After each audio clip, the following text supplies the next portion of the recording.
اس حکومت کے جو اقتصادی کارپروزان ہیں انہوں نے تو بہت سنہرا کام کیا. کیا آپ اتفاق کریں گے اس تھیسس سے؟ بسم اللہ الرحمن الرحیم. دیکھیے، ہم اس سال کا ذکر کریں پہلے جب کہ کرونا بالکل موجود نہیں تھا، اور وہ ہے پچھلا سال. اب پچھلے سال میں آپ یہ دیکھیے کہ جو شرح نمو ہے، حکومت نے پہلے کہا تھا کہ 3.3% ہے، اور اب جا کر فائنل اسٹیمیٹ میں اس کو کافی کم کر کے 1.9% پہ لے آئے ہیں. اب یہ بہت ہی کم شرح نمو ہے. تو اس لحاظ سے اکانومی میں جو تیز رفتاری کا خیال تھا وہ بالکل موجود پچھلے سال بھی نہیں تھا.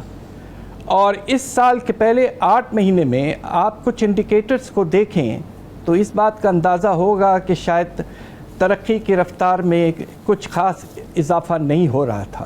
سب سے پہلے آپ کا صنعتی شعبہ جو ہے وہ 3% اس میں گراوٹ آ چکی تھی پہلے 8 مہینے میں.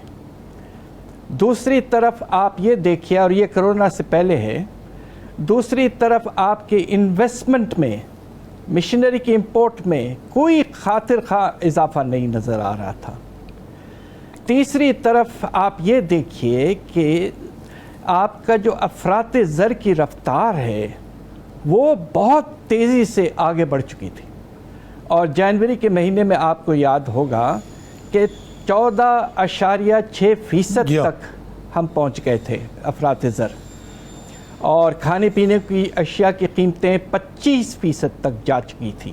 اللہ کے فضل سے اب کچھ کم ہوا ہے، اور اس وقت ابھی بھی کچھ ہائی ہے 8.2% کے لگ بھگ. تو گروتھ کم، انفلیشن زیادہ. تو اب یہ کہنا کہ حالات میں نمایاں طور پر بہتری آئی تھی، میں وتھ آل ڈیو ریسپیکٹس یہ بات کرونا سے پہلے بھی واضح بالکل نہیں ہوئی تھی، اور اب تو خیر حالات حد سے زیادہ خراب ہو چکے.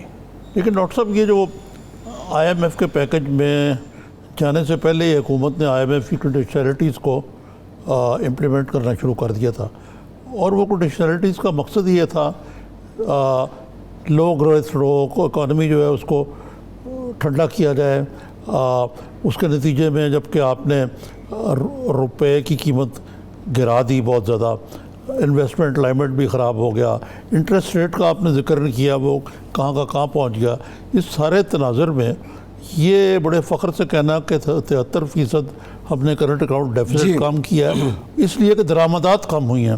برآمد تو شاید 2 کچھ بڑی ہیں سلائٹلی اس میں. ہاں، تو یہ یعنی کہ یہ ایک الفاظ کے گورکھ دھندے میں لوگوں کو دھوکہ نہیں دیا جا رہا. دیکھیے، عام طور پہ یہی ہوتا ہے کہ اکنامک سروے میں جو تصویر کھینچی جاتی ہے وہ ریالٹی سے کافی ہٹ کے ہوتی ہے، اور کوشش یہ ہوتی ہے بجٹ سے پہلے کہ یہ پرسیپشن کریٹ کیا جائے کہ حالات جو پہلے تھے وہ بہت اچھے تھے مگر کرونا کے بعد وہ خراب ہو گئے. آپ نے جس طرح بالکل مناسب بات کہی ہے کہ اگرچہ آپ نے روپے کی قدر میں تقریباً 40% کمی کرنے کے باوجود اگر آپ کے ایکسپورٹس میں صرف 2.4% کا اضافہ ہوتا ہے تو یہ کوئی خاص کامیابی نہیں ہے. جی، امپورٹس کی کمی اس لیے ہوئی کہ جب کرنسی آپ نے اتنا گرائی تو امپورٹڈ آئٹمس کی قیمتیں پاکستان کے اندر بہت بڑھ گئی. جی، اور دوسری طرف آپ نے جب گروتھ ریٹ آپ کی کم رہی تو ڈیمانڈ میں کمی ہوئی ہے. پاشا صاحب قطع کلامی کی معافی، ایک بریک لینا ہے، بریک کے بعد جب گفتگو جاری رکھیں گے، یہیں سے گفتگو کا سلسلہ جوڑیں گے. اور IMF کی شرائط مان لی گئیں، اس کے بعد عوام پہ بوجھ بھی پڑا، لیکن کیا اکانومی ان شرائط کے بعد بہتر ہوئی؟ بریک کے بعد آپ سے یہ جانیں گے، ہمارے ساتھ رہیے.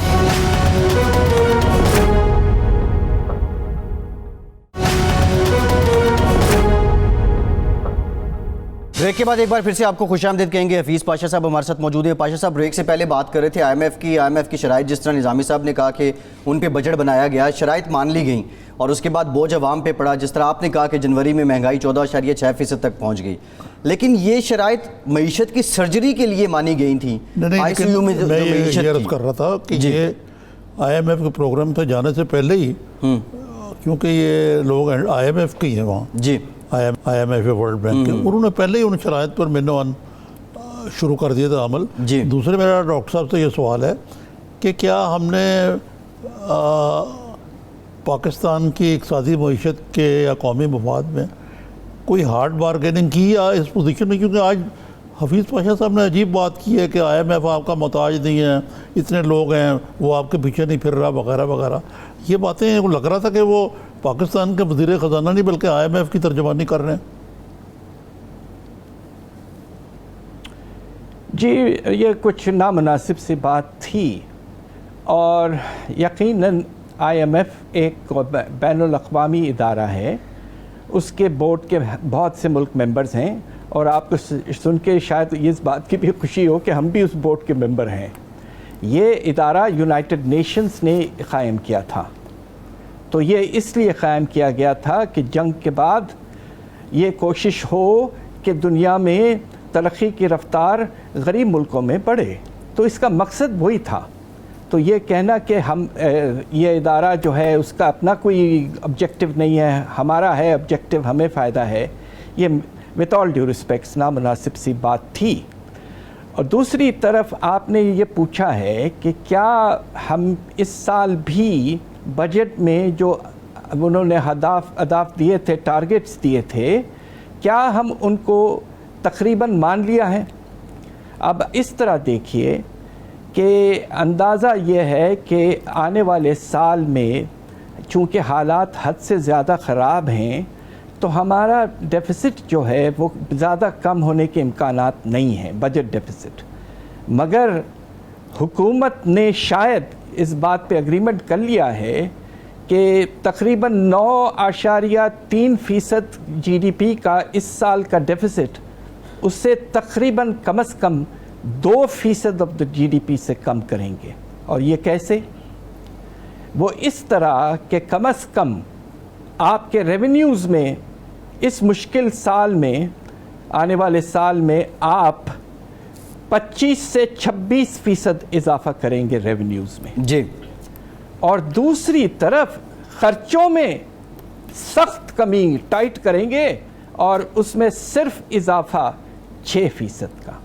تو یعنی کہ جب کورونا کی وجہ سے ملک کے حالات خراب ہوئے ہیں, اور آپ کو ایک ایسی پالیسی لانی چاہیے جس سے ریوائول ہو سکے, یہ جو آپ نے کی شاید اگلے بجٹ میں پیش کریں گے کل, اگر یہ بات واضح ہو گئی کہ ریونیوز میں اضافہ ہے, خرچوں میں کمی بہت, تو یہ ایکسپینشنری بجٹ نہیں ہے, یہ وہی پرانا جب بجٹ ہے. اور خدا نخواستہ اس وقت ملک کے حالات اتنے خراب ہیں, جی, ایسے ٹائٹ بجٹ کے نتیجے میں کہیں معیشت بالکل بیٹھ نہ جائے. لیکن ڈاکٹر صاحب بڑی فکر ہے یہ جو بجٹ کہتے ہیں کہ جی ہم نے پہلی دفعہ زندگی میں پاک زندگی میں سرپلس کر دیا, یہ بہت بڑا کارنامہ ہے ہمارا, اگلا ڈیفیسٹ لے کے آ رہے ہیں.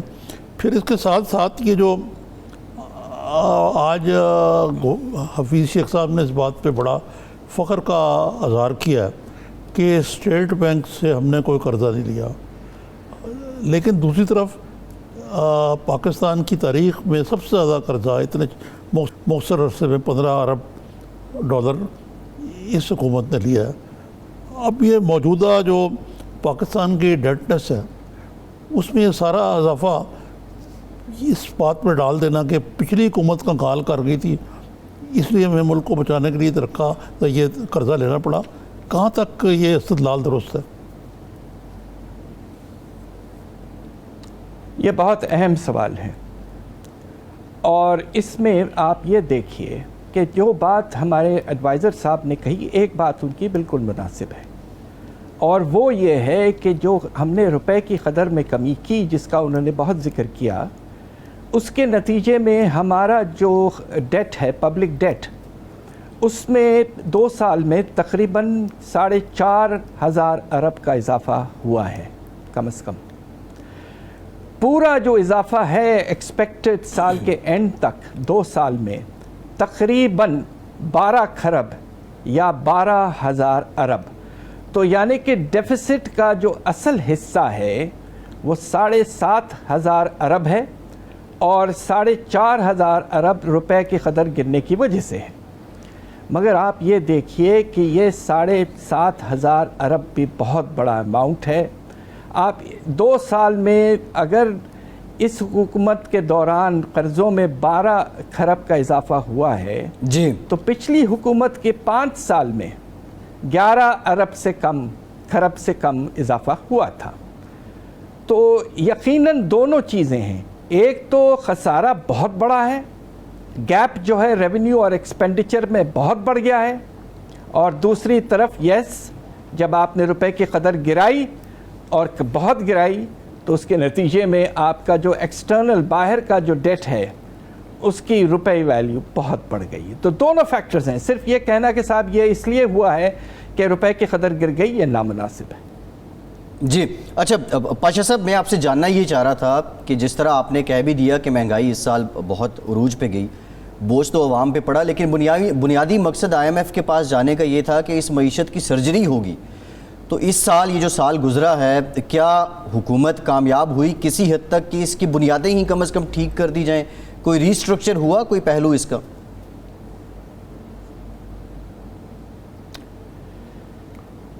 سب سے پہلے تو جو بہت زیادہ رجحان ہے IMF کے پروگرام میں وہ ریونیوز کے اضافے میں ہے.